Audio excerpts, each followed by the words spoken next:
Hello students, आपकी 6th class की नई एनसीईआरटी की टेक्स्ट बुक आ चुकी है मैथ्स की।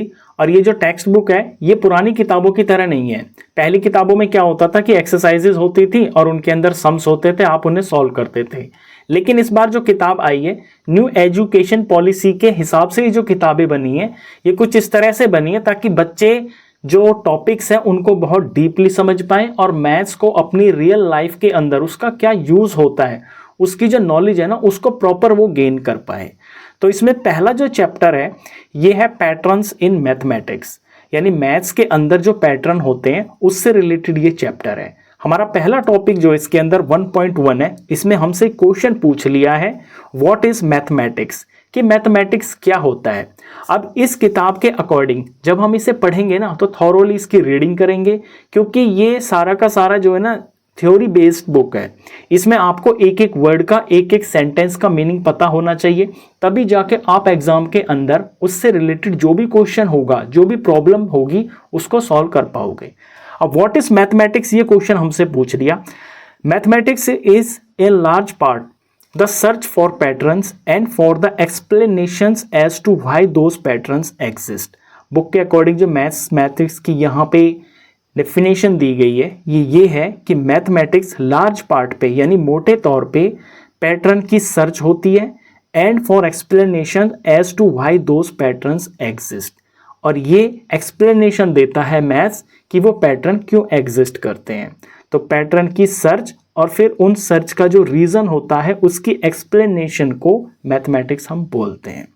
सच patterns indeed exist all around us. ऐसे जो पैटर्न्स होते हैं ये हमारे आसपास बहुत सारे एग्जिस्ट करते हैं, जैसे in nature, in our homes and schools and in the motion of the sun, moon and stars. Nature के अंदर पैटर्न होता है, आपने देखा कभी चिड़िया उड़ती है जब आसमान में वो एक पैटर्न में उड़ती हैं। इन आवर होम्स, घर के अंदर बहुत सारी चीज़ों में आपको पैटर्न दिख जाएगा। एंड स्कूल्स, स्कूल के अंदर आपने डेस्क देखे होंगे, डेस्क एक लाइन से लगे होते हैं। And in the motion of the sun, moon and stars, sun की मूवमेंट में, मून की मूवमेंट में और स्टार्स की जो मूवमेंट होती है उसमें भी एक पैटर्न होता है।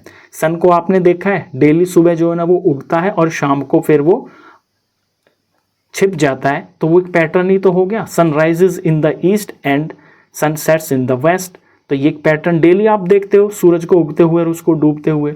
मून में आपने पैटर्न देखा होगा कि जो मून होता है ये पहले छोटा होता है, फिर उससे बड़ा, फिर उससे बड़ा, फिर उससे बड़ा, एक दिन फुल मून डे आ जाता है और उसके बाद मून का जो साइज है वो घटता हुआ चला जाता है। तो ये एक पैटर्न होता है मून के मूवमेंट के अंदर और उसके साइज के अंदर। एंड स्टार्स, स्टार्स में भी पैटर्न होते हैं, आपने साइंस में पढ़ा होगा कॉन्स्टेलेशन, या फिर आने वाली क्लासेस में पढ़ लोगे, कुछ फिगर्स बन जाती हैं स्टार्स की, उनमें भी एक पैटर्न होता है। They occur in everything that we do and see. ये जो पैटर्न होते हैं ये हर उस चीज़ के अंदर आपको दिख जाएंगे जो हम करते हैं या जो चीज़ हम देखते हैं। From shopping and cooking to throwing a ball and playing games to understanding weather patterns and using technology. कहाँ से कहाँ तक ये यूज़ होते हैं, कहाँ कहाँ हमको दिख जाते हैं? ये हमको दिख जाते हैं शॉपिंग के अंदर, कुकिंग के अंदर। शॉपिंग हम डेली करते हैं, कभी हम स्टेशनरी पे गए, एक पेन खरीदा 10 रुपये का, 2 पेन खरीद रहे हैं तो 20 रुपये के होंगे, तो जितने हम पेन खरीदेंगे उसके अकॉर्डिंग हमारा प्राइस भी बढ़ जाएगा। कुकिंग में घर पे पैटर्न यूज़ होता है, अगर कम लोगों के लिए खाना बन रहा है तो कम सब्जी बनेगी, उनके अंदर फिर मसाले भी कम डलेंगे, तो मात्रा, मेजरमेंट, कैलकुलेशन, ये सारी चीज़ ना मैथ्स ये हर जगह पे अप्लाई होता है। To throwing a ball and playing games, आप बॉल फेंकते हो, आप गेम खेलते हो, वहाँ पे भी एक पैटर्न होता है। अगर आपको थोड़ी सी दूर के लिए बॉल फेंकना है तो आप थोड़ा कम फोर्स लगाओगे, अगर बॉल ज़्यादा दूर फेंकनी है तो आप मूवमेंट और जो प्रेशर होगा बॉल पे वो ज़्यादा होगा। इसी तरह गेम्स खेलते हुए भी बहुत सारे पैटर्न्स आपको दिख जाते हैं। To understanding weather patterns and using technology. अब इन छोटी छोटी चीज़ों से लेके शॉपिंग, कुकिंग, बॉल फेंकना, गेम खेलने से लेके, ये तो छोटी छोटी चीज़ें हो गई हैं, to understanding weather patterns and using technology. Weather patterns यानी मौसम का पैटर्न। साल में आपके बड़े बड़े 4 मौसम तो आते ही हैं, सर्दी आती है, गर्मी आती है, बारिश आती है, पतझड़ आती है, तो ये एक पैटर्न में चेंज होते रहते हैं। एंड यूजिंग टेक्नोलॉजी, और टेक्नोलॉजी के अंदर भी पैटर्न का यूज़ होता है। जैसे कि आप फ़ोन यूज़ करते हो तो आपको कोई यूट्यूब पे वीडियो देखनी है, सबसे पहले आप फ़ोन को अनलॉक करोगे, फिर यूट्यूब का आइकन दबाओगे, फिर अपनी जो आपको वीडियो देखनी है उस पर क्लिक करोगे। तो ये एक जो मूवमेंट हुई है, ये जो पैटर्न में मूवमेंट हुई है, ये पैटर्न ही तो है। ये ऐसे पैटर्न हम डेली लाइफ में बहुत सारे यूज़ करते हैं। The search for patterns and their explanations can be a fun and creative endeavour.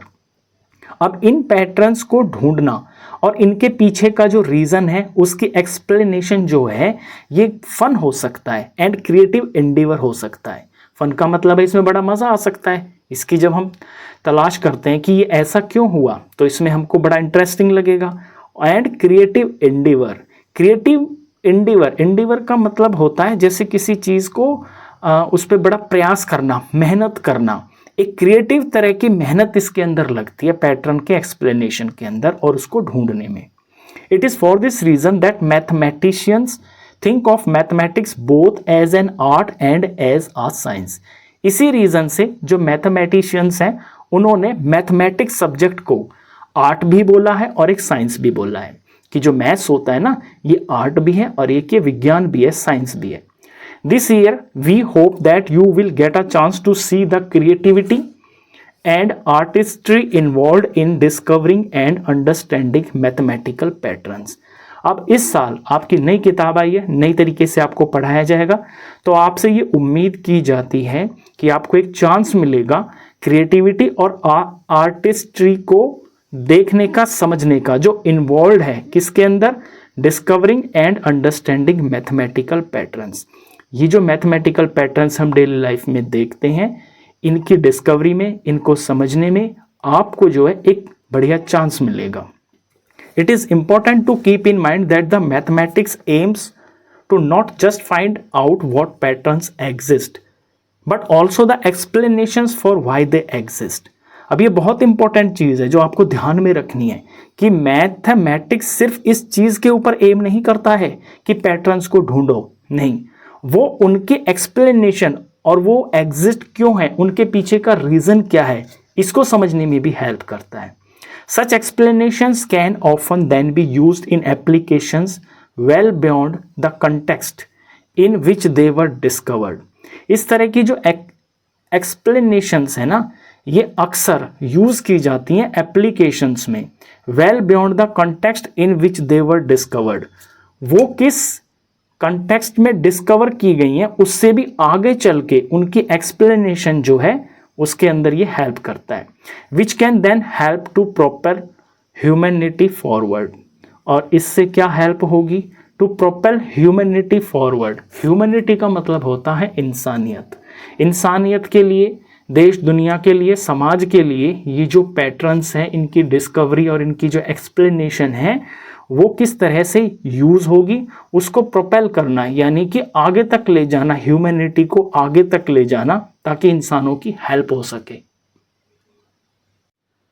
अब पैटर्न से जो है इंसानियत की या समाज की या दुनिया की कैसे हेल्प हो सकती है वो यहाँ एग्जाम्पल में समझाया हुआ है।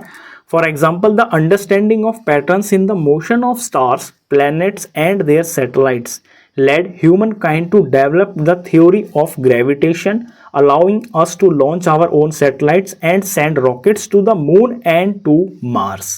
देखिए, जब हम पैटर्न्स को समझ गए, जैसे कि यहाँ एग्जाम्पल दे रखा है कि हमने स्टार्स की मूवमेंट को, प्लैनेट्स की मूवमेंट को और सैटेलाइट्स की जो मूवमेंट्स है, जब हम उनके पैटर्न को समझ गए, उसको समझने के बाद ही फिर हमने क्या डेवलप किया, थ्योरी ऑफ ग्रेविटेशन। हमें ग्रेविटेशन का पता चला, जिसकी हेल्प से हमने लॉन्च की अपनी खुद की सैटेलाइट्स और खुद के रॉकेट्स भेजे, मून पर भेजे, मार्स पर भेजे। तो ये तभी तो पॉसिबल हो पाया जब हम इनके ये जो हेवनली बॉडीज़ हैं, स्टार्स हैं, प्लैनेट्स हैं, सैटेलाइट्स हैं, इनकी मूवमेंट को हम समझ गए। फिर इनको समझ के एनालाइज करके हमने अपने खुद के सैटेलाइट्स भेजे, रॉकेट्स भेजे वहाँ पे डिस्कवरी करने के लिए। Similarly, understanding patterns in genomes has helped in diagnosing and cause and curing diseases among thousands of other such examples. अब इसी तरह से जो है हॉस्पिटल्स के अंदर बीमारी से रिलेटेड ये जो मैथ्स है, ये जो पैटर्न है, ये वहाँ भी यूज़ होता है। Understanding patterns in genomes, genomes का मतलब होता है जो हमारे जीन्स होते हैं, अंदर बायोलॉजिकल जो जीन्स होते हैं उनको समझ के हमने बीमारियों को डायग्नोज करना सीखा। डायग्नोज मतलब पता करना सीखा। एंड क्यूरिंग डिजीजेस, और जब बीमारियां पता चली फिर उनको क्यूर करना हमने सीखा। Among thousands of other such examples, इसी तरह के जैसे ये ऊपर 2 एग्जाम्पल दे रखे हैं ऐसे हजारों एग्जाम्पल हैं जहां हम पैटर्न्स को समझ के और उनसे कुछ सीख कर ह्यूमन काइंड की हेल्प कर पाए। अब इतनी आपने पीछे थ्योरी पढ़ ली, इसके बाद यहाँ पे फिगर इट आउट है। ये इस तरह के फिगर इट आउट आपको हर थोड़ी थोड़ी थ्योरी के बाद बुक के अंदर मिलते रहेंगे। जो आपने पीछे पढ़ा है उससे रिलेटेड यहाँ पे आपसे कुछ क्वेश्चंस पूछ लिए जाएंगे। पहला क्वेश्चन है, can you think of other examples where mathematics helps us in our everyday life. क्या आप कोई और एग्जाम्पल बता सकते हो जहां पे मैथमेटिक्स जो है हमारी हेल्प करता है डेली लाइफ्स के अंदर। अब देखिए मैथमेटिक्स तो हर जगह पे यूज होता है। सबसे पहले तो ये जो हम डेली एक काम करते हैं वो है शॉपिंग।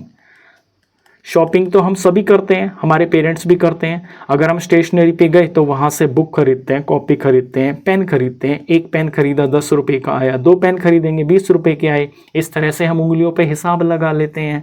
शॉपिंग करने जाते हैं, हम मार्केट में कपड़े लेने जाते हैं, वहाँ पे डिस्काउंट मिलता है, उतने पैसे हमें कम देने पड़ते हैं, तो वहाँ भी मैथ्स का यूज़ होता है। दूसरा, घर पर जैसे मम्मी कुकिंग करती है तो कुकिंग करती है इस अकॉर्डिंग कुकिंग करती है मम्मी की उसे क्या बनाना है और कितने लोगों के लिए बनाना है। अगर 2 लोगों के लिए खाना बनाना है तो 1 किलो आटा गूंदा जाएगा, उसके अंदर 1 टीस्पून जो है नमक लगेगा। अगर ज़्यादा लोग हैं तो ज़्यादा आटा हो सकता है। फिर अगर सब्जी बनानी है तो उसके अकॉर्डिंग सब्जी भी मात्रा के अकॉर्डिंग ही बनेगी, जितने लोग होंगे उनके अकॉर्डिंग सब्जी बनेगी। उस सब्जी के अंदर जो भी मिर्च मसाले डलते हैं वो सारे कैलकुलेटेड होते हैं, उसके अकॉर्डिंग ही डलते हैं। तो यहाँ डेली जो है ना मैथ्स का यहाँ पे कुकिंग में भी यूज़ होता है।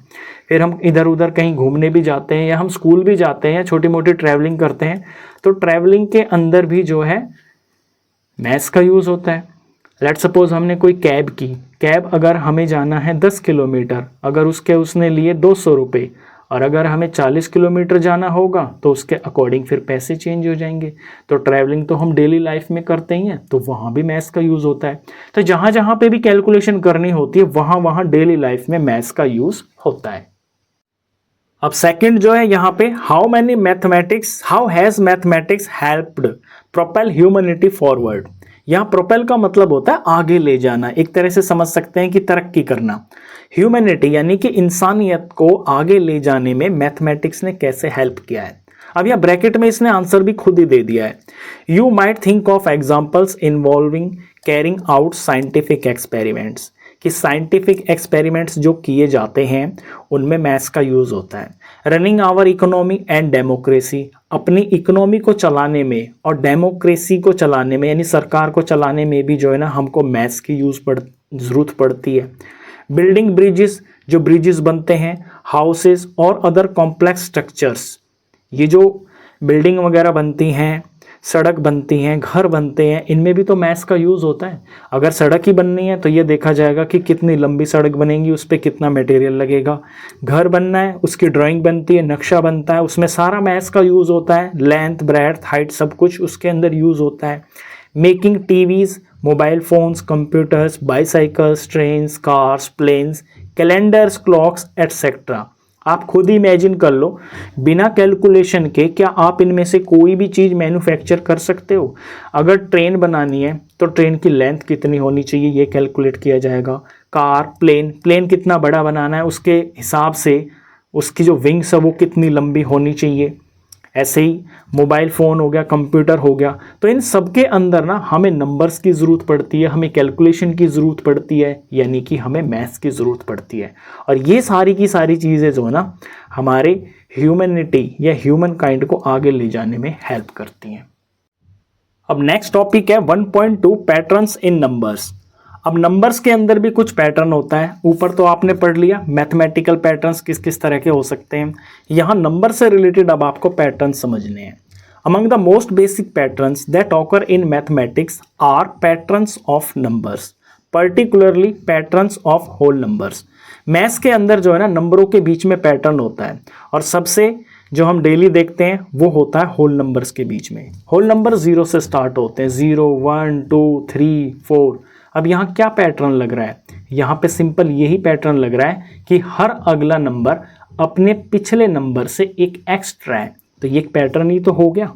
The branch of mathematics that studies patterns in whole numbers is called number theory. अब जो ब्रांच होती है ना मैथमेटिक्स के अंदर, जो स्टडी करती है होल नंबर के पैटर्न्स को, उस ब्रांच को बोलते हैं number theory. Number sequences are the most basic and among the most fascinating types of patterns that mathematicians study. ये जो नंबर सीक्वेंस होता है ना, ये बहुत बेसिक होता है एंड द मोस्ट बेसिक होता है and among the most fascinating type के पैटर्न होते हैं जो मैथमेटिशियन स्टडी करते हैं। क्योंकि नंबर से रिलेटेड तो बहुत सारे पैटर्न बन सकते हैं ना, सारा खेल ही नंबरों का है। Table 1 shows some key number sequences that are studied in mathematics।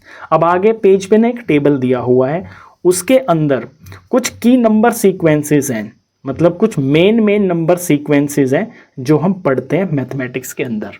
अब अगला टेबल देखिए, टेबल 1 देखिए, एग्जाम्पल्स ऑफ नंबर सीक्वेंसेस। इस टेबल के अंदर नंबर सीक्वेंसेस के एग्जाम्पल्स दे रखे हैं। इसी टेबल से रिलेटेड यहाँ पे नीचे 2 क्वेश्चन पूछ रखे हैं। इन क्वेश्चंस को देखिए क्या है, पहले इन्हें पढ़ लेते हैं, उसके अकॉर्डिंग यहाँ पे हम जवाब भी देते हुए चलेंगे। फिगर इट आउट में क्वेश्चन नंबर 1 है, can you recognise the pattern in each of the sequences in table 1। क्या ये जो टेबल 1 के अंदर सीक्वेंस दिया हुआ है, इसमें जो पैटर्न है नंबरों के बीच में, क्या आप इसे पहचान पा रहे हो? चलिए हम अभी पहचानते हैं इसके अंदर। नंबर 2 क्वेश्चन देखिए, rewrite each sequence of table 1 in your notebook. Table 1 के हर एक सीक्वेंस को अपनी नोटबुक में लिखिए along with the next 3 numbers in each sequence. और फिर हर एक सीक्वेंस में जो है आगे का जो 3 नंबर आएंगे ना, वो भी आपको पता करके लिखने हैं। After each sequence right in your own words what is the rule for forming the numbers in the sequence. और जब आप ये आगे के 3 नंबर लिख लोगे इस पैटर्न के अकॉर्डिंग, तो फिर नीचे जो रूल यूज हुआ है ना हर सीक्वेंस के अंदर, उस रूल को भी लिखना है, थोड़ा सा आपको मेंशन करना है। ठीक है, तो ये दोनों क्वेश्चन इस टेबल से रिलेटेड है। सबसे पहले इसके अंदर ये जो पैटर्न्स हैं इन्हें हम पहचानते हैं। तो पहला जो पैटर्न यहाँ देख रहे हो आप, 1 1 1 1 1 1 1, यहाँ पे तो सारे के सारे ये जो नंबर हैं ये 1 ही है, तो यहाँ लिखा भी हुआ है ऑल वंस, यानी ये सारे के सारे 1 हैं। अब इसमें अगर आपसे पूछा जाए, ये तो केजी क्लास का क्वेश्चन हो गया है, बच्चों से पूछा जाए कि बच्चों इस पैटर्न को पहचान के आगे के 3 नंबर बताना क्या है, तो ये तो कोई भी बता देगा। यहाँ पे जब सारे नंबर 1 ही जा रहे हैं, यानी कि हर एक नंबर में यहाँ कुछ ऐड ही नहीं हो रहा है। अगर मैं 1 को देखता हूँ तो इस 1 में क्या ऐड हो रहा है, 1 + 0, 1 + 0 किया तो ये 1 आ गया, फिर इसके अंदर भी 0 ऐड किया तो ये आ गया, इसमें 0 ऐड किया तो ये आ गया, तो यहाँ तो 0 ही ऐड हो रहा है हर टर्म के अंदर। तो अगला नंबर भी 1 में 0 ऐड करेंगे 1 आएगा, फिर इसमें 0 ऐड करेंगे यहाँ भी 1 आएगा, फिर इसमें 0 ऐड करेंगे यहाँ पे भी 1 ही आएगा। बिल्कुल सिंपल था ये। अब यहाँ अगले 3 नंबर हमने लिख दिए, हमें अपनी लैंग्वेज में थोड़ा सा इसमें लिखना है कि ये जो पैटर्न है इसको हमने कैसे पहचाना है। तो यहाँ पे हर बार 0 ऐड हो रहा है ना, थोड़ा सा हम लैंग्वेज में ऐसे लिख के दिखा सकते हैं इसको कि स्टार्टिंग विद 1, ये 1 से स्टार्ट हो रहा है pattern, and adding 0 to each previous number. हर पिछले नंबर में 0 ऐड करना है। अब सेकंड को देखिए, सेकंड पैटर्न यहाँ बुक में देखिए पहले, 1 2 3 4 5 6 7, यहाँ लिखा भी हुआ है काउंटिंग नंबर्स। ये जो है ये काउंटिंग नंबर्स है। काउंटिंग नंबर्स गिनती के नंबर होते हैं जिनसे हम कोई गिनती शुरुआत करते हैं। ये 1 से ही स्टार्ट होते हैं और हर बार इसके अंदर एक नंबर जुड़ जाता है। 1 में 1 ऐड किया 2 आ गया, 2 में +1 किया 3 आ गया, +1 किया 4, +1 किया 5, +1 किया 6, +1 किया 7। अब 7 में +1 करेंगे तो अगला काउंटिंग नंबर 8 हो जाएगा, 8 में 1 ऐड करेंगे तो 9 हो जाएगा, 9 में 1 ऐड करेंगे तो ये 10 हो जाएगा। तो ये पैटर्न कितना सिंपल था, ये तो फर्स्ट क्लास के लेवल का केजी क्लास के लेवल का क्वेश्चन था यहाँ पे। अब इसमें हो क्या रहा है, इसमें काउंटिंग नंबर्स है ना, स्टार्टिंग विद 1, तो हम लिखेंगे starting with 1 and adding 1 to each previous number कि स्टार्ट करना है हमने 1 से और हर बार एक जोड़ते हुए चले जाना है पिछले नंबर में। जैसे 1 है, 1 में इसमें हमने एक जोड़ा तो 2 आ गया। अब 2 के अंदर हम 1 ऐड करेंगे तो अगला नंबर आ जाएगा। इस 3 के अंदर हम 1 प्लस करेंगे तो अगला नंबर आ जाएगा। तो यहाँ जो रिजल्ट आएगा ना आगे वाला, वो इस रूल से आएगा कि ये सीक्वेंस तो स्टार्ट 1 से हो रहा है and adding to each previous number, 1 to each previous number. अब मेरे को अगर 10 से अगला नंबर चाहिए तो प्रीवियस नंबर तो 10 ही हो गया ना, तो इस 10 के अंदर 1 प्लस करके मेरे को आगे का नंबर मिल जाएगा। अब थर्ड देखिए, बुक के अंदर पहले देखना 1 3 5 7 9 11 13, ये ऑड नंबर्स की लिस्ट लिखी हुई है। ऑड नंबर वो नंबर होते हैं जो 2 से पूरा डिवाइड नहीं होते हैं और ये स्टार्ट होते हैं 1 से। 1 सबसे छोटा ऑड नंबर होता है और इनके बीच में जो डिफरेंस होता है ये 2 नंबर का होता है, 2 नंबर का डिफरेंस होता है। अब हम अगर इसमें अगला नंबर लिखते हैं तो देखिए क्या होगा, 1 3 5 7 9 11 13, इसमें 2 ऐड करेंगे तो नेक्स्ट जो ऑड नंबर होगा वो 15 होगा। 15 में 2 ऐड करेंगे नेक्स्ट ऑड नंबर फिर 17 होगा। 17 में 2 ऐड करेंगे नेक्स्ट ऑड नंबर होगा 19। 3 नंबर मिल गए। अब इसमें रूल क्या लग रहा है, रूल ये सबसे पहले तो एक ही ऑड नंबर स्टार्ट 1 से होते हैं। अगर हमें यहाँ से सीक्वेंस स्टार्ट ही करना है तो लिखेंगे starting with 1, starting with 1 and adding 2 to each previous number कि 1 से स्टार्ट करना है इस ऑड नंबर की सीक्वेंस को और फिर हर पिछले नंबर में 2 ऐड करते हुए चले जाएंगे तो अगला नंबर हमें मिल जाएगा। अब इससे नेक्स्ट देखिए, चौथा पार्ट नंबर है, इसके अंदर 2 4 6 8 10 12 14, ये है इवन नंबर्स की लिस्ट। इवन नंबर वो नंबर होते हैं जो 2 से पूरा डिवाइड हो जाते हैं। सबसे छोटा इवन नंबर होता है 2, इसलिए ये जो सीक्वेंस है ये 2 से स्टार्ट हो रहा है और इनके बीच में भी जो डिफरेंस होता है वो 2 नंबर का होता है। तो यहाँ पे हम अगले 3 नंबर बहुत आसानी से पता कर सकते हैं। 14 है, 14 में जब 2 ऐड करेंगे तो नेक्स्ट इवन नंबर हमें मिल जाएगा 16। 16 में 2 ऐड करेंगे नेक्स्ट इवन नंबर मिल जाएगा हमें 18। 18 में 2 ऐड करेंगे तो ये 20 आ जाएगा। अब इसका रूल लिख देते हैं कि ये जो है इवन नंबर्स है ये 2 से स्टार्ट होते हैं, तो लिखेंगे starting with 2 and adding 2 to each previous number. हर पिछले नंबर में 2 ऐड करेंगे तो हमें अगला नंबर प्राप्त हो जाएगा। अब इससे नेक्स्ट देखिए, ये जो पहले 4 पार्ट थे ये तो बिल्कुल सिंपल थे, ये तो केजी फर्स्ट लेवल तक के क्वेश्चंस थे। इससे जो नेक्स्ट है वो देखिए, यहाँ पे ये 5th वाला पार्ट 1 3 6 10 15 21 28, ये नंबर बोले जाते हैं ट्राइंगुलर नंबर्स। ये ट्राइंगुलर नंबर्स क्यों बोले जाते हैं अभी मैं आपको यहाँ पे समझाऊंगा, ये बिल्कुल आपके लिए नई चीज़ है। 1 3 6 10 15 21 28, अगर आप ध्यान लगाओ ना तो इसके अंदर आप पैटर्न को समझ ही नहीं पाओगे क्योंकि बिल्कुल नया है आपके लिए। यहाँ पहले 2 नंबर में 2 का डिफरेंस है, यहाँ 3 का डिफरेंस है, यहाँ पे 4 का डिफरेंस है, यहाँ 5 का डिफरेंस है, यहाँ 6 का डिफरेंस आ रहा है, यहाँ पे 7 का डिफरेंस आ रहा है। यहाँ पे हर बार जो है ना डिफरेंस 1 बढ़ रहा है। लेकिन ये ट्राइंगुलर नंबर क्यों बोले जाते हैं, देखिए ये पहला नंबर है 1। 1 में अगर मैं 2 ऐड कर देता हूँ तो बन जाएगा 3, तो यानी कि 1 + 2। 1 में 2 ऐड किया तो ये नेक्स्ट टर्म क्या आ गई है, ये 3 के बराबर आ गया है। इसी तरह से अगर मैं 1 से ही स्टार्ट करता हूँ 1 + 2 और फिर मैं यहाँ पे 3 लिख देता हूँ तो इनका जो सम है ये 6 आ गया। इसी तरह से 1 + 2 + 3 + 4 मैं करता हूँ तो इनका जो सम है 6 और 4 ये 10 आ गया। ऐसे ही 1 + 2 + 3 + 4 और +5 करता हूँ तो इनका सम 15 आ जाएगा।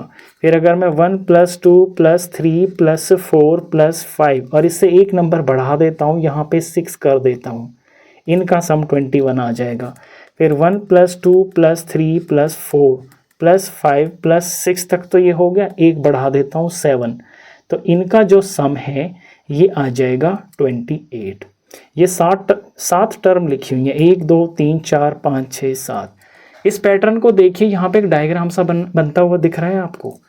ये बिल्कुल एक स्ट्रेट लाइन हो गई है, ये इसका बेस बिल्कुल स्ट्रेट हो गया है।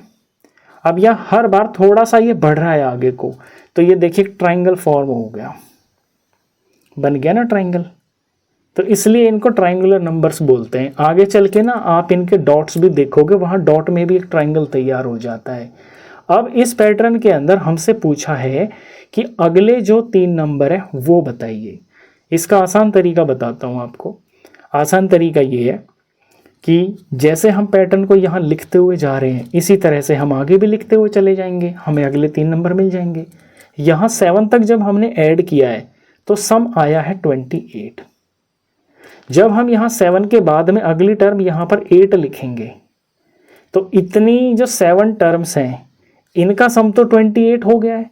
28 में हम 8 और जोड़ेंगे, तो 28 में 8 प्लस करेंगे तो कितना हो जाएगा, 28 में 8 प्लस करेंगे, 8 और 8 16 का 6 और 1 और ये 3 6 36 हो गया। तो अगला नंबर होगा 36। अब यहाँ पे 8 तक का जो सम है वो आ गया है 36। अब इसमें आगे के लिए इस ट्रायंगल को बढ़ाने के लिए हम यहाँ पे 9 प्लस करेंगे, तो यहाँ तक का तो सम 36 आ ही गया है। तो 36 में अब हम 9 प्लस करेंगे तो ये आ जाएगा 45, तो अगली टर्म आ जाएगी 45। अब यहाँ 9 तक के नंबरों का जो सम है ये तो आ गया है 45, तो अगला जो नंबर होगा उसमें हम 10 प्लस करेंगे यहाँ तक। तो 9 तक के जो नंबर थे यहाँ तक ये इनका सम 45 आ गया था, 45 में ये 10 और ऐड करेंगे हम, तो ये हो जाएगा 55। इस तरह से हमने ये इसके अगले 3 टर्म्स लिख दिए हैं। इसकी एक्सप्लेनेशन देखिए हमने यहाँ पे करके दिखा दी है, इसी तरह से आप भी करके दिखा दोगे। इसके आगे की सीक्वेंस को देखिए, ट्रायंगुलर नंबर तक आप समझ गए। इसके बाद ये लिखे हुए हैं स्क्वायर्स, यहाँ नंबर पर फोकस कीजिए। 1 4 9 16 25 36 49 ये स्क्वायर नंबर्स हैं। स्क्वायर्स आपके लिए नई चीज़ है। 8th क्लास में तो आप पूरा का पूरा स्क्वायर रूट्स, क्यूब्स और क्यूब रूट्स का पूरा एक चैप्टर पढ़ने वाले हो। पहले स्क्वायर को समझिए, स्क्वायर होता क्या है। देखिए स्क्वायर तो फिगर तो पता ही है आपको कि ये स्क्वायर होता है। अब नंबर में स्क्वायर किसे बोलते हैं, कोई भी नंबर अब अगर लिखा हो, जैसे कि n फॉर नंबर है, इस नंबर के ऊपर अगर मैं पावर इसकी यहाँ पे 2 लगा देता हूँ ना, तो इस 2 को ही बोलते हैं हम स्क्वायर। तो किसी भी नंबर के ऊपर अगर 2 पावर लगी होती है तो वो स्क्वायर बोला जाता है। अब ये स्क्वायर नंबर्स लिखे हुए हैं, कैसे लिखे हुए हैं मैं यहाँ पे समझाता हूँ आपको। ये 1 है, ये जो 1 है ना, ये 1 की पावर 2 लिखा हुआ है। इसका मतलब होता है 1 को 1 से मल्टीप्लाई करना है 2 बार। इस 2 का भी मतलब यही होता है कि इसको 2 बार खुद से ही मल्टीप्लाई करना है। 1 1 जार 1 आ गया। ये जो 4 लिखा हुआ है ये 2 की पावर 2 लिखा हुआ है, यानी 2 × 2 ये 4 हो गया। ये जो 9 है ये 3 का स्क्वायर लिखा हुआ है, यानी 3 × 3 ये 9 हो गया। ऐसे ही 4 का जो स्क्वायर होगा ये हो गया 4 4 जार 16। ऐसे ही 5 का जो स्क्वायर होगा ये होगा 5 5 जार 25। 6 का जो स्क्वायर होगा ये होगा 6 6 जार 36। और 7 का जो स्क्वायर होगा ये होगा 7 × 7 7 × 7 7 7 जार हो गया 49। तो देखिए ये स्क्वायर नंबर ही तो लिखे हुए हैं, 1 4 9 16 25 36 49। 7 तक के स्क्वायर यहाँ पे लिखे हुए हैं। अब अगला जो इससे नंबर होगा वो 7 के बाद 8 होगा, 8 का स्क्वायर होगा। तो 8 का स्क्वायर यानी 8 की पावर यहाँ पे 2, तो 8 को 8 से ही मल्टीप्लाई करेंगे। 8 8 जार 64, यहाँ आएगा 64। फिर इससे 8 के बाद 9 आएगा, तो 9 का स्क्वायर लिखा जाएगा, यानी 9 को 9 से मल्टीप्लाई करना है। 9 9 जार 81, यहाँ पे 81 आएगा। इसके बाद 9 के बाद 10 आता है, तो 10 का स्क्वायर यानी 10 को 10 से ही मल्टीप्लाई करना है। 10 10 जार 100 हो गया, यहाँ पे 100 आएगा। ये होते हैं स्क्वायर नंबर्स, समझ गए आप। इसका यहाँ पे हमने क्या रूल लगा है इसके अंदर, ये रूल हमने यहाँ पे इस तरह से मेंशन करके दिखा दिया। अगला नंबर देखिए, ये है क्यूब्स। क्यूब्स के नंबर यहाँ 1 से स्टार्ट हो रहे हैं। 1, 8, 27, 64, 125, 216। जैसे स्क्वायर होता है, स्क्वायर के अंदर पावर यहाँ पे 2 होती है, क्यूब के अंदर पावर 3 होती है, क्योंकि स्क्वायर होता है एक 2 डायमेंशनल फिगर। ये लेंथ होती है, ये ब्रेड्थ होती है। और क्यूब की फिगर क्या होती है, ये लेंथ ब्रेड्थ तो यहाँ हो ही गई, ये 3D शेप होती है, इसमें हाइट भी होती है। तो यहाँ पावर 3 लिखी जाती है। जो नंबर होता है अगर उसकी ऊपर पावर 3 लिखी हुई है तो इसे बोलते हैं हम क्यूब। अब ये जो 1 है, ये 1 है क्यूब 1 का। 1 की पावर अगर 3 लिखते हैं, इस बात का मतलब ये होता है कि 1 को 1 से ही 3 बार मल्टीप्लाई करना है। ये 1 इंटू 1 इंटू 1, तो 1 1 जार 1, यहाँ तक 1 हो गया, और फिर 1 इंटू 1 ये 1 हो गया। ऐसे मत समझना कि यहाँ पे 3 लिख दोगे आप। ऐसे ये जो 8 है ये 2 का क्यूब है। देखिए 2 का क्यूब करेंगे तो 2 इंटू 2 इंटू 2, 2 को 3 बार मल्टीप्लाई करेंगे। 2 2 जार 4, 4 2 जार ये 8 हो गया। ऐसे 3 का क्यूब करेंगे तो 3 इंटू 3 इंटू 3, 3 3 जार 9, 9 3 जार ये 27 हो गया। यहाँ 4 का क्यूब करेंगे तो 4 इंटू 4 इंटू 4, 4 4 जार 16, 16 4 जार होता है 64, ये लिखा हुआ। 5 का क्यूब करेंगे, 5 को 3 बार मल्टीप्लाई करेंगे, 5 5 जार 25, 25 5 जार होता है 125, ये लिखा हुआ। 6 का क्यूब करेंगे, 6 इंटू 6 इंटू 6, 6 6 जार 36 होता है, 36 को 6 से मल्टीप्लाई करेंगे तो आता है 216, ये लिखा हुआ। तो 6 तक के क्यूब यहाँ पे लिखे हुए हैं। अब हमने अगले 3 नंबर लिखने हैं, तो ये तो बिल्कुल सीक्वेंस में जा रहे हैं ना, 1 2 3 4 5 6 इस तरह से जा रहे हैं। तो अगला जो नंबर है वो होगा 7 का क्यूब, इससे अगला 8 का क्यूब होगा, इससे अगला 9 का क्यूब होगा। अब इनकी वैल्यू हम फाइंड कर लेते हैं। 7 का क्यूब यानी कि 7 इंटू में 7 इंटू में 7, 7 7 जार 49, 49 को 7 से मल्टीप्लाई करना है। यहाँ रफ में कर लेते हैं, 49 7 जार 7 9 63 का 3, और ये 6 आ गया, 28 29 30 और 4 34, 343, 343 आता है जब 7 को 3 बार मल्टीप्लाई करते हैं, 343। अब 8 का क्यूब निकालना है, यानी 8 इंटू में 8 इंटू में 8, 8 8 तक तो आपको पता है, 8 8 जार 64 होता है। 64 को 8 से मल्टीप्लाई कर लेते हैं, तो 64 को 8 से मल्टीप्लाई यहाँ कर लेते हैं। 8 4 जार 8, यहाँ से 8 8 जार 64, 64 को 8 से मल्टीप्लाई करेंगे, 8 4 जार 32 और ये 3 हो गया, 6 8 जार 48, 49 50 51, ये आ गया 512। तो अगला नंबर होगा यहाँ पे जगह नहीं बची, ये है 512।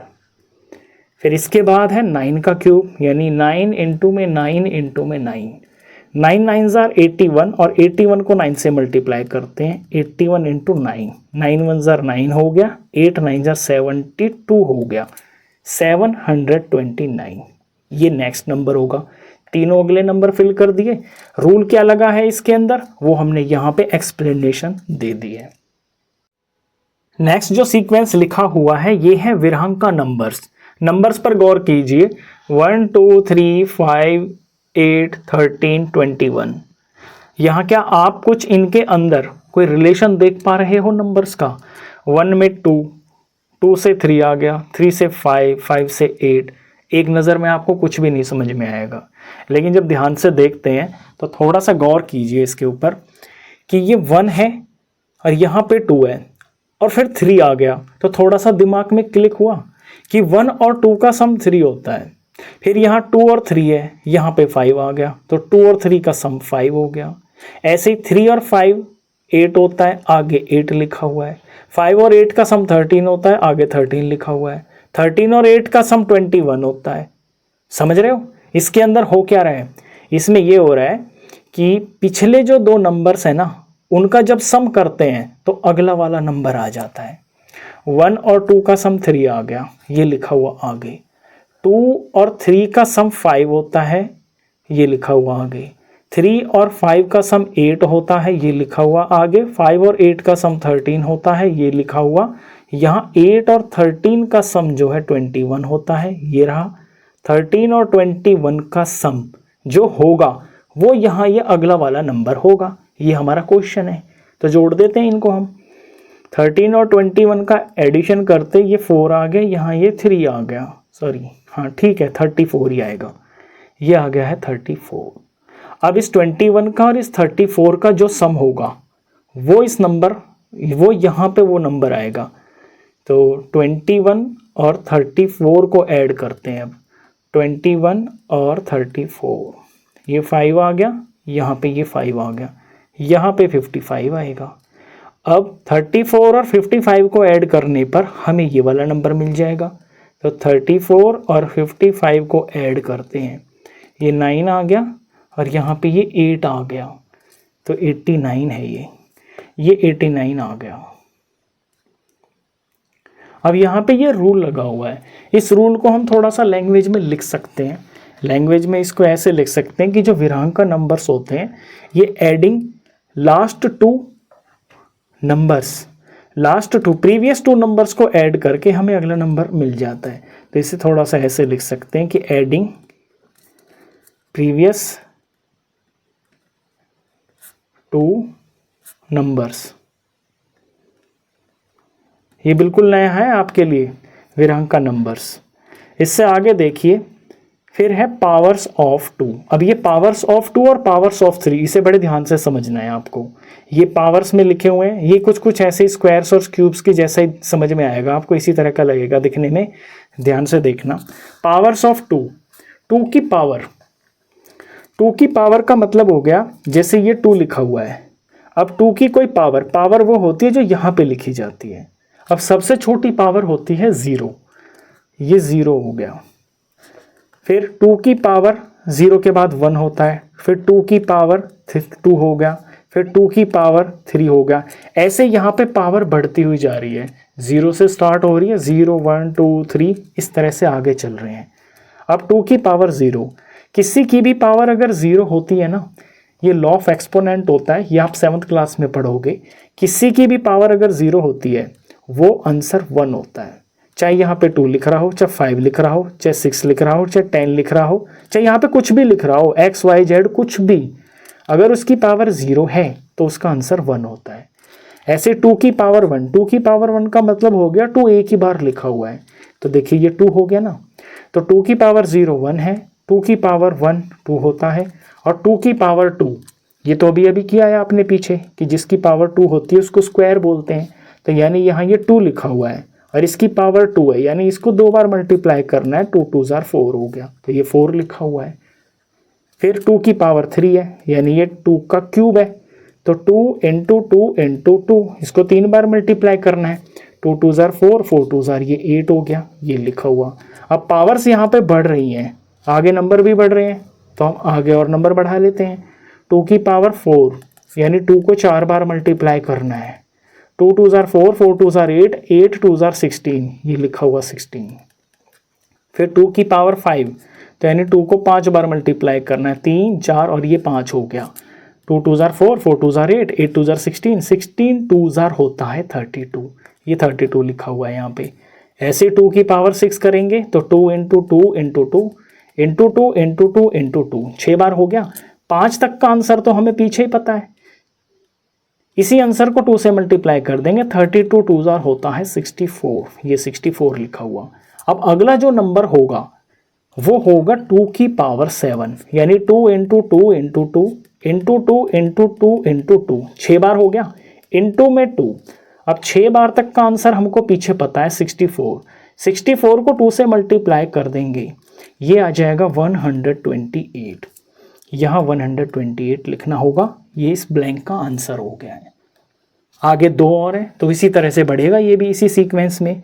2 की पावर 7 है, यहाँ 2 की पावर 8 लिखा जाएगा, तो 2 into 2 into 2 into 2 into 2 into 2 into 2 into में 2, 8 बार हो गया, 3 4 5 6 7, 7 तक का आंसर हमें पता है 128, 128 को 2 से मल्टीप्लाई कर देंगे, 128 को 2 से मल्टीप्लाई करेंगे तो ये 8 दूनी 16 का 6 और ये 1 और 2 दूनी 4 और 1 5 और 2 1 कम 2, 256 आ गया यहाँ पे, तो यहाँ 256 आएगा। इसके बाद यहाँ 2 की पावर 8 तक का ये है, तो ये 2 की पावर 9 होगा, तो 2 की पावर 9 का मतलब है 2 को 9 बार मल्टीप्लाई करना है। 2 into 2 into 2 into 2 into 2 into 2 into 2 into 2 into 2। अब 8 तक का आंसर हमें पता है, 4 5 6 7 8, ये है 256। 256 में 2 से मल्टीप्लाई दे देंगे तो ये अगला नंबर पता चल जाएगा। तो ये 256, इसको 2 से मल्टीप्लाई करेंगे, 6 दूनी 12 का 2 और ये 1 हासिल, 5 दूनी 10 और 11, 1 और 1, 4 और 1 5, ये 512 आएगा। ये इसका आंसर हो गया। तो यहाँ पे अगले 3 नंबर हो गए। यहाँ रूल क्या लग रहा है, जो भी रूल लग रहा है उसको हमने यहाँ पे जो है ना इलस्ट्रेट करके ही दिखा दिया कि यहाँ पे चल क्या रहा है एक्चुअली। लास्ट सीक्वेंस को देखिए, पावर्स ऑफ 3। ये जो नंबर्स हैं ये पावर्स ऑफ 3 में लिखे हुए हैं। अब 3 लिखा हुआ है यानी कि ऊपर में 3 लिख रहा होगा, सॉरी ऊपर 3 नहीं लिख रहा होगा, नंबर बेस जो है वो 3 होगा, पावर 0 1 2 3 4 इस तरह से चल रही होगी, सेम उसी तरह से जैसे हमने लास्ट पार्ट किया है। तो ये 3 हो गया और 3 की पावर्स, 3 की पावर 0, 3 की पावर 1, 3 की पावर 2, 3 की पावर 3, 3 की पावर 4, 3 की पावर 5, इस तरह के ये वाले नंबर्स लिखे हुए हैं। किसी की भी पावर अगर 0 होती है वो 1 के बराबर होता है, तो 3 की पावर 0 यानी कि ये 1 हो गया। 3 की पावर 1 यानी कि ये 3 एक बार लिखा हुआ है। 3 की पावर 2 यानी 3 को 2 बार मल्टीप्लाई किया हुआ है, 3 3 जार 9, देखिए 1 हो गया, 3 हो गया, 9 हो गया। आगे 3 की पावर 3 यानी 3 इंटू 3 इंटू 3, 3 3 जार 9, 9 3 जार 27, ये लिखा हुआ है यहाँ पे। 3 की पावर 4, 3 इंटू 3 इंटू में 3 इंटू में 3, 3 तक का आंसर हमें ऊपर पता है। 27 को 3 से मल्टीप्लाई करेंगे, रफ में दिखा दूं करके, 27 इंटू में 3, 7 21, 1 और ये 2 हो गया, 6 7 8, 81 हो गया। इनका प्रोडक्ट 81 हो गया, ये 81 हो गया। 3 की पावर 5 यानी 1 2 3 4 और ये 5, 5 बार मल्टीप्लाई करना है 3 को, तो 4 तक का आंसर तो पता है 81, 81 को 3 से मल्टीप्लाई कर देंगे, 81 इंटू में 3, 3 1 जार 3 हो गया, 8 या 24 हो गया, 243, 243 ये लिखा हुआ। फिर 3 की पावर 6 यानी 3 into 3 into 3 into 3 into 3 into 3, ये हो गया, 6 बार हो गया। 5 तक का आंसर हमें पता है पीछे 243, इस 243 को 3 से मल्टीप्लाई करेंगे तो अगला नंबर पता चलेगा। तो ये है 243, इसको 3 से मल्टीप्लाई करेंगे, 3 3 जार 9 हो गया, 4 3 12 का 2 और 1 हासिल हो गया, 3 दूनी 6 के 7 हो गया, 729। देखिए 729 ही तो लिखा हुआ है, बिल्कुल प्रॉपरली वेरीफाई हो गई है ना ये सीक्वेंस। अब इसी तरह से ये जो आगे के नंबर हैं वो इसी तरीके से इसी पैटर्न में पता चलेंगे हमको। तो 3 की पावर 6 तक के नंबर यहाँ लिखे हुए हैं, तो आगे का जो नंबर होगा ये 3 की पावर 7 होगा। तो 3 की पावर 7 अगला नंबर होगा, इससे अगला नंबर 3 की पावर 8 होगा और इससे अगला नंबर 3 की पावर 9 होगा। बिल्कुल सिंपल है। अब यहाँ 3 की पावर 7, 3 की पावर 6 तक का आंसर हमको पता है 729, तो इसमें एक बार 3 और ऐड हो जाएगा, ये 729 है, ये 6 पावर तक का आंसर है ना, और 7 के लिए एक बार 3 और ऐड हो जाएगा, तो इसे ही मल्टीप्लाई कर लेंगे हम। 729 को 3 से मल्टीप्लाई करेंगे, 9 तिया 27 का 7, 2 हासिल, 3 दूनी 6 7 8 आ गया और 7 तिया 21, 2187 ये अगला नंबर होगा, 2187। इसके बाद 3 की पावर 8, तो 3 की पावर 7 तक का आंसर है 729। 3 की पावर 8 के लिए 729 को ही 3 से मल्टीप्लाई कर देंगे, तो ये 3 की पावर 8 का आंसर होगा। तो अगला नंबर, हाँ ये 729, तो इसका है ना 3 की पावर 8। 3 की पावर 8 का जो आंसर, हाँ मैंने गलत लिख दिया ना, ये थोड़ी है इसका प्रोडक्ट, इसका प्रोडक्ट 2187 है। यहाँ ठीक करते हैं इसको, यहाँ 2187, ये 7 तक का आंसर है, 8 के लिए एक बार और 3 से मल्टीप्लाई करना पड़ेगा, तो 2187 को 3 से मल्टीप्लाई कर देते हैं, 2187 इंटू में 3, 7 तिया 21 का 1 और 1 2 हासिल, 8 तिया 24, 25 26 का 6 आ गया, 2 हासिल आ गया, 3 1 कम 3 4 5 आ गया और 3 दूनी 6, 6561 6561 आ गया। तो यहाँ हम लिखेंगे 6561। इससे अगला नंबर भी चाहिए 3 की पावर 9, 3 की पावर 8 तक का आंसर है 6561 और एक 3 और जोड़ने से ये हो जाएगा 3 की पावर 9 का आंसर। तो इसमें 3 से मल्टीप्लाई दे देते हैं, 6561 इंटू में 3, 3 1 जा 3 हो गया, 6 तिया 18 का 8 और ये हासिल हो गया, 5 तिया 15 और 1 16 का 6 हो गया, एक हासिल हो गया, 6 तिया 18 और 1 19 हो गया। काफ़ी बड़ा नंबर आ गया है। तो यहाँ पे 19683 आ गया, 19683 आ गया। अगले 3 नंबर मिल गए। यहाँ पे रूल भी पता चल गया आपको। तो ये जो सारे आपने नंबर देखे हैं ना, यहाँ पे एग्जाम्पल्स देखे हैं नंबर सीक्वेंसेस के, ये आपने अच्छी तरह से अपने दिमाग में बिठा लेने हैं। ये जो नीचे दोनों क्वेश्चंस थे, ये मैंने इनको यहीं पे सॉल्व करके आपको दिखा दिया है।